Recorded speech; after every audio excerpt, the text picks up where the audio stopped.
हमारी गलतियों के बारे में सबसे ज्यादा हमको ही पता होता है, ना कि किसी दूसरे को। हमें कौन सी चीज नहीं आती ये सबसे ज्यादा हम जानते हैं। लेकिन हम अपने प्लस पॉइंट जिनमें अच्छे हैं उन्हें तो लोगों को बताते हैं, लेकिन हम खुद को भी पता नहीं लगने देते कि हमें क्या नहीं आता है। और हम अपनी गलतियों को, अपनी खामियों को नजरअंदाज कर देते हैं। जब तक किसी भी चीज को नजरअंदाज करते रहेंगे तब तक लाइफ में कामयाबी नहीं मिलेगी, यानी हम सक्सेसफुल नहीं हो सकते। जैसे आप अपनी गलतियों को नजरअंदाज करते हो, वैसे ही सक्सेस भी आपको नजरअंदाज कर देती है।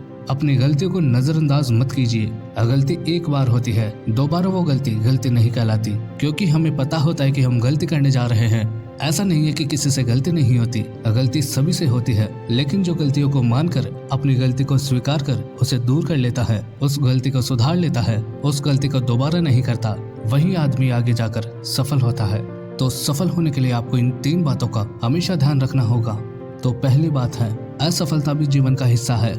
ये सिर्फ आपकी इच्छा शक्ति, आपके संकल्प, आपकी साधना की और आपके आज तक की मेहनत की परीक्षा होती है। अगर आप असफलता और अपने रिजेक्शन को देखकर पीछे हटने का फैसला कर लेते हैं, इसका मतलब आप कायर हैं। सफलता बहुत चालाक चीज होती है, वो आसानी से इंसान की पहचान कर लेती है। इसीलिए असफलता के बाद पीछे नहीं हटना चाहिए। एक बार असफलता मिल जाएगी आपको, 2 बार मिल जाएगी, पर तीसरी बार आपको सफलता अवश्य मिलेगी।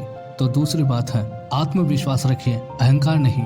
अपने पर विश्वास होना चाहिए कि मैं जो बोल रहा हूँ वो सही है, लेकिन ये नहीं है कि जो मैं बोल रहा हूँ सिर्फ वही सही है, उसके अलावा और कुछ सही नहीं है, बाकी सब बेकार है। जो काम मैं कर रहा हूँ वही सही है। आत्मविश्वास रखना जरूरी है। आत्मविश्वास का मतलब होता है अपनी आत्मा, यानी अपने ऊपर विश्वास। खुद पर विश्वास रखिए, पर इतना भी विश्वास मत रखिए कि आपको ले डूबे। महान कवि कबीर दास जी ने कहा है कि अति का कुछ भी भला नहीं होता। अति ना तो बारिश अच्छी होती है, ना ही अति की धूप। अहंकार भी अच्छा नहीं होता, एक दिन वो मिट्टी में मिल ही जाता है। तो अपने आप पर विश्वास रखे और आगे बढ़े। और तीसरी बात है, दूसरों को कम ना समझे। जो आदमी दूसरों को पीछे खींचने की सोचता है वो खुद भी पीछे रह जाता है, और जो अपने साथ साथ दूसरों को भी आगे ले जाने की सोचता है, दूसरों को भी सफल बनाने की सोचता है, उसे कभी असफलता प्राप्त नहीं होती। वो हमेशा आगे ही बढ़ता है। लेकिन जो दूसरों को पीछे खींचता है वो हमेशा खुद भी पीछे ही रह जाता है। वक्त की रफ्तार बहुत तेज होती है, तो शुरुआत आज से हो। कल कभी नहीं आता, जो है वो आज है।